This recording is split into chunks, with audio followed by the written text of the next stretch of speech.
Hey folks, so what I'm about to do is my second video that I'm filming for today.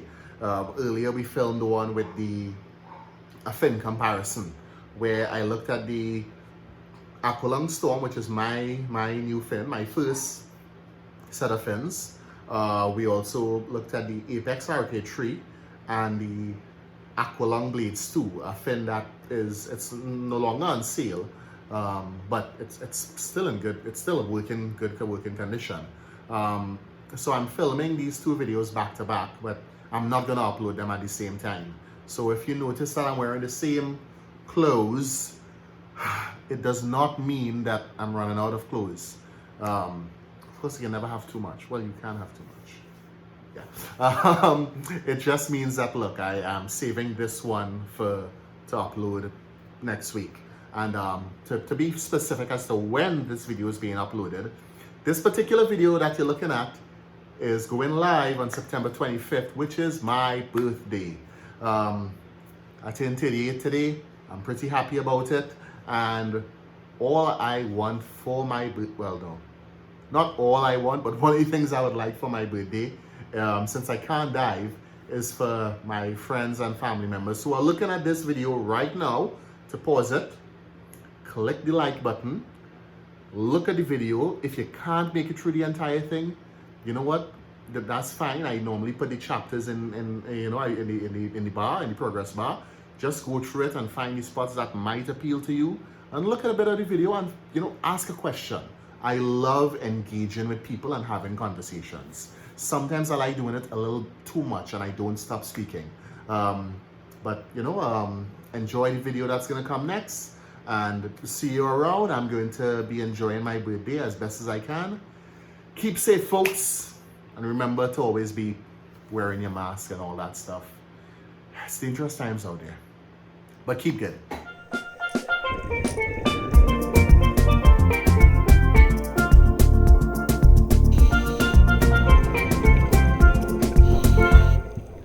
Hey everyone, welcome back. So what we're going to be doing now, as I would have mentioned earlier, is have a look at my regulator, which some of you would have seen already if you saw the last video. If you didn't, you can feel free to check it out, maybe after you look at this one, where I did a bit of an unboxing. So this is my regulator. This is not my regulator. This regulator belongs to my buddy Vijay.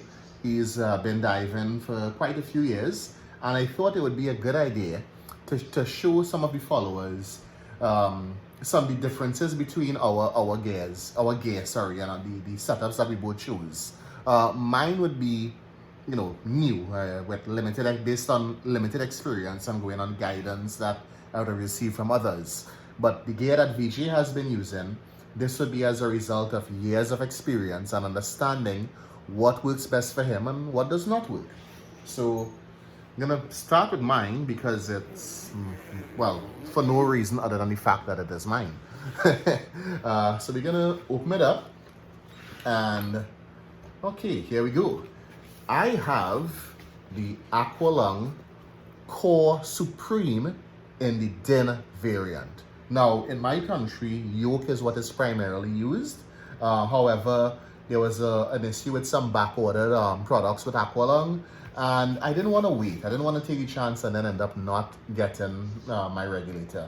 So I went with the DIN variant, and of course, those of you who don't know, the DIN and the yoke are basically different types of connections that can be used to connect your regulator to the tank. I'll throw in a couple photos and maybe another video showing the connection to the scuba tank. In many parts of the world, especially in temperate countries, they use DIN connections. In our waters here in the Caribbean, we use the yoke. So you can still use a DIN with a yoke tank. You just need to get one of these adapters here. And the one I got here is from Excess Scuba. It's decent. To talk a little bit about the regulator, it has a few different ports on it here, low and high pressure ports. So this one has 4 low pressure ports and 2 high pressure ports. So only one of the high pressure ports on my regulator is in use. and that one is for my gauges. Now, I went with analog gauges. It seemed like the best thing at the time. Of course, here we see the amount of the PSI, the amount of air that you have left. And over here we have our depth in feet. At the back here, this little part, it could be used as a slate. My intention is to remove this. You just pop it out and put in a compass. I think I'm gonna need it at some point. My plan is to also do some diving in areas that I'm not necessarily familiar with, like when I travel and so on, whenever I can travel. So I think a compass would be quite useful. So this is the first stage of the regulator. Let's look at the second stage for the Core Supreme. So it's pretty light and it's small. This big button here, this is our purge button.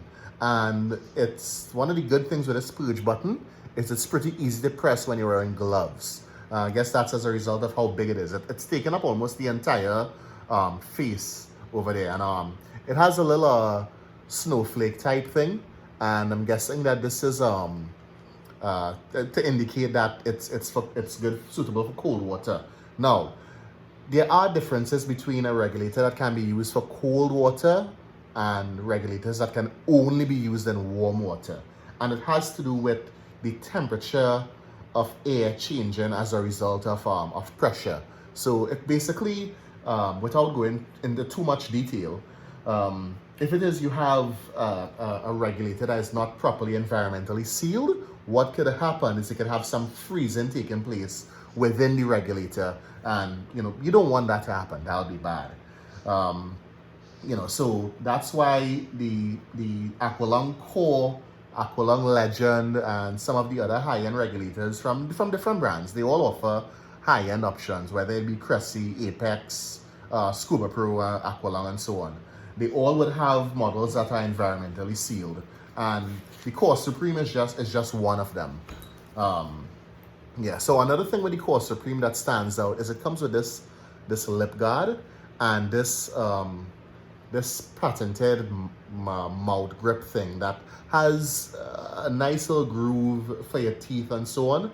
It's like a retainer, basically. Maybe not quite like a retainer, but it's kind of similar in terms of how it fits there. We have the venturi valve that we can adjust if we think we need a little bit more airflow and so on going on. Of course, this is indeed a balanced regulator. Balanced is safer. An unbalanced regulator, you can safely dive with it. It's just that it's less risk using a balanced one. I would recommend sticking to balanced regulators. Now, I purchased my own regulator because I don't want to rent equipment when I'm going to dive in different places. I want to be able to monitor and, to be able to say, hey, my regulator was serviced in April and I know it's fine. If I go to another place that I have to rent, not saying that I don't trust them, but I definitely, I wouldn't have any doubt in my mind at all. Now, no doubt about when last it was serviced. Now, this is my Octo, and the Octo I went with as a result of, things being out of stock and back ordered, is the Octo for the Titan, as I would have explained in the last video when I was unboxing. And I wanted to show that there's a little of a size difference between the Titan Octo and the Core Supreme regulator. You can definitely see that the Core Supreme is smaller, but you can also, see that there's a reason for that, and that's because one is made to be a little bit more travel friendly.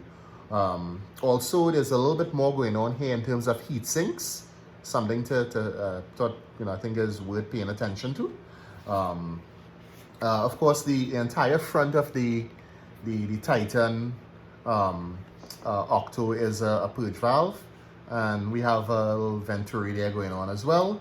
And they both have the same type of exhaust taking place from either side, which is good because this ensures that when you're breathing out, your bubbles don't go over your mask. It goes out to the side instead. Here we have our low pressure inflator hose. Now the low pressure inflator hose and the second stage, as well as the Octo, they both plug into low pressure ports. the high pressure ports. One is for the gauge, as mentioned earlier, and the other one would be if I wanted to add a transmitter. Now, I don't have a transmitter with my gear set. Maybe there's one in here. We'll see in a little bit and see if maybe there's one in this other bag. But yeah, the low pressure inflator hose, when we connect into the BCD, we connect this, and we'll be able to inflate our BCD and so on.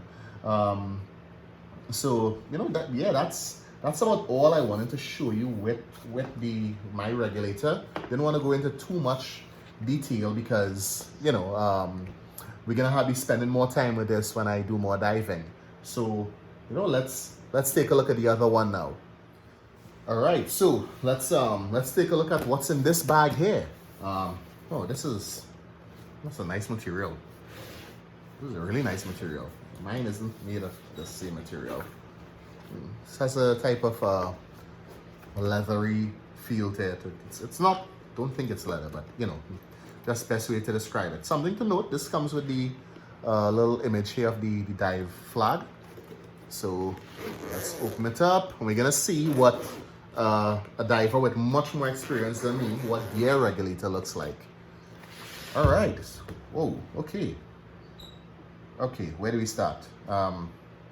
Okay, so with mine we started with the gauge, so I think we should do the same thing. And let's take a look at the gauge here. So we have a analog gauge here. It's the same. It's actually basically the same gauge as mine.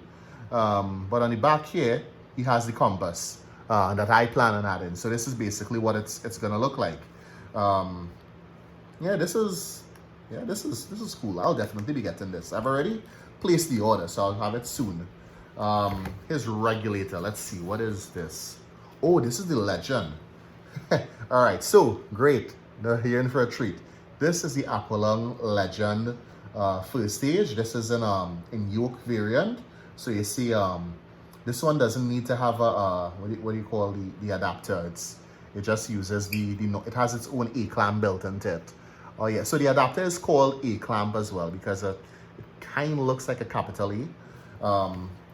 So this has the okay, this one has the transmitter. So in addition to the gauge, the other high pressure port is actually occupied by one of the transmitters. It's this little guy here. Wow, okay, it's pretty small. Interesting. Okay, I've never seen a transmitter up close before. So this is an Aqualung transmitter rated to 300 bar 4350 psi. Okay, all right, good stuff. Something to know, the Aqualung Legend is also an environmentally sealed regulator that's suitable for colder water. It's one of the higher, it's on the higher end in terms of the Aqualung regulators. It's definitely up there. And this is the second stage. So yeah, it's a nice big area, a nice grippy feel there too. For the purge, we have our venturi valve, and the exhaust is the same basically as the Core Supreme and the what do you call that other one, the Calypso. Yeah, it's basically the same. It goes out the side so it doesn't go over your face and so on. Now the mouthpiece is not, it doesn't come with the rubber thing that the Core Supreme, the little lip guard that the Core Supreme came with. And the mouthpiece, it's not quite the same, but it is a mouthpiece. It's a little different than the one on the Core Supreme, and it's also different from the one on the Titan Calypso Octo that I have. But this is a pretty good regulator. I use one of these as well as a Titan during my open water certification. For the actual certification open water dives, this is what I use, one of these. And but for the what do you call this thing, for the pool sessions, I use the Titan. And let's see, what else do we have here?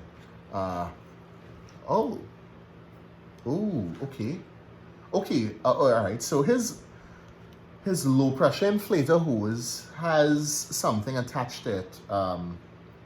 It's basically like it's a noise maker. it's like a horn. So you're under the water and you need to alert your colleagues. This is what you could use this. This is the Dive Alert Plus, actually. Yeah, that's the name of it. So this is something you could use to get the attention of your dive buddy when you're underwater if you all get separated. Pretty useful. The thing with sound underwater is that you can get some good distance, but you're not quite sure where it's coming from. But you know, this is how we communicate underwater, not just hand signals, but also sound. So in addition to that, let's see. Oh, he has his dive torch, Cressy Frogman 9000 warm LED. All right, so he has his he keeps his dive torch here with the regulator. I'm guessing it's so that you know it's less likely to forget it. And yeah, let's see his Octo. All right, so Vijay's Octo is okay. So this is the Octo I initially wanted to go with. Like I was thinking about going with either the ABS Octo or the Core Supreme official Octo. And again, because I would have mentioned this before, because of back order and I couldn't get what I wanted. But this is a pretty decent one, and what I like about this one is that when you're giving it out and you're going to donate it to someone who might be in distress, or maybe just for the purpose of making sure your Octo is working fine, you don't need to worry about which side it is. Like if it is you're giving someone your primary, or an Octo that looks like this primary, you need to pay attention to how you're giving it to them because of the mouthpiece and so on. With this one, you don't, because either way, it's there's no top and bottom. You just need to be aware that only one side has the purge valve. The other side, doesn't have anything, and this is where the exhaust comes out. So yeah, let's see, maybe we can open them up side by side now, and just run through the differences between these two bags. So, differences in the two bags. Number one, he has his flashlight in his. I don't have my dive torch in his. I don't have it in mine.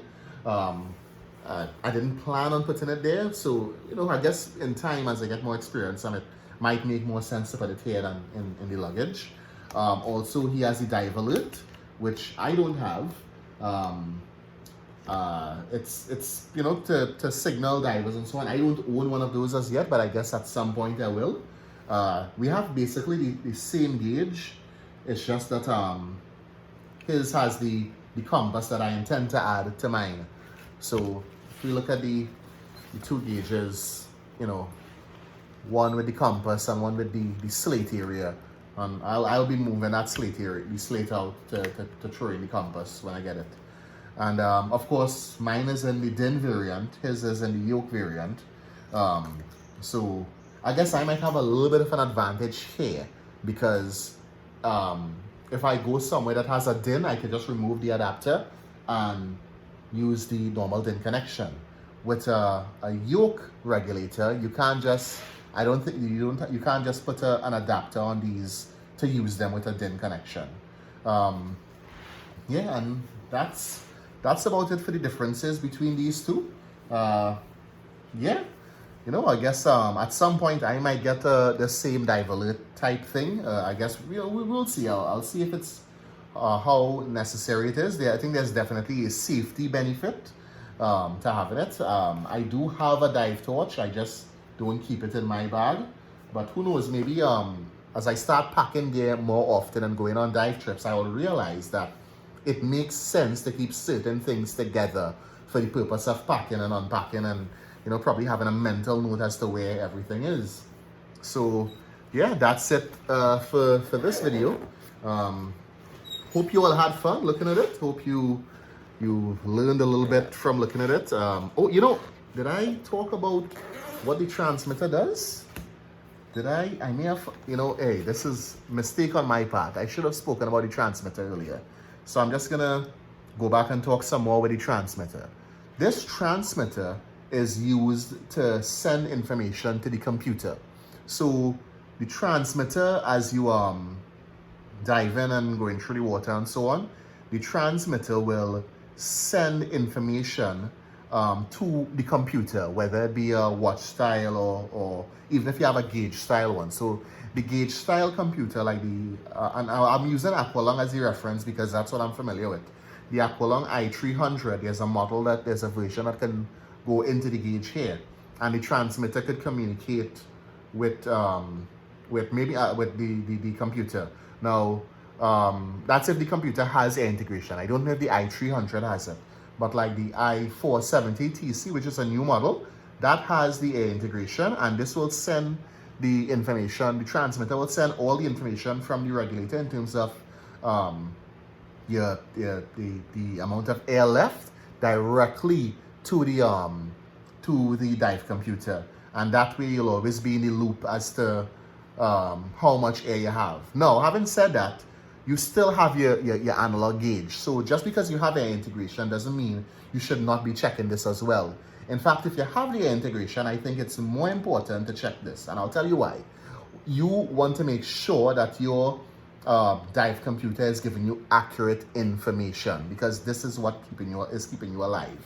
So as you set it up and you're diving, remember the way the dive computer, the transmitters work, it uses a series of radio frequencies, and it kind of rotates, but it doesn't have like the best range. So you might want to just check it periodically to make sure what you're seeing on your gauge and what you're seeing on your computer with the air integration is the same. And if it isn't, then something needs to get checked out. And of course, you always remember to dive within your limits. And if it is, your air is running low, your computer algorithm is telling you, you need to pay attention to your decompression rates and so on. Follow the advice of the technology. A lot of time over the years was spent, quote unquote, experimenting on to ensure that we understand the different limitations to what the human body can do when it comes to diving. So let's not ignore those lessons. Those who ignore the lessons of history are doomed to repeat it. So thanks for joining. I was a bit excited going through the gear there, so I took a little while to get into the information about the transmitter. I do apologize, but I hope you all had some fun and learned a thing or two. Can I just position? Hey, oh yeah, here we go. Yeah, so I hope you enjoyed. This is the second video that I'm filming today, but both videos won't be uploaded on the same day.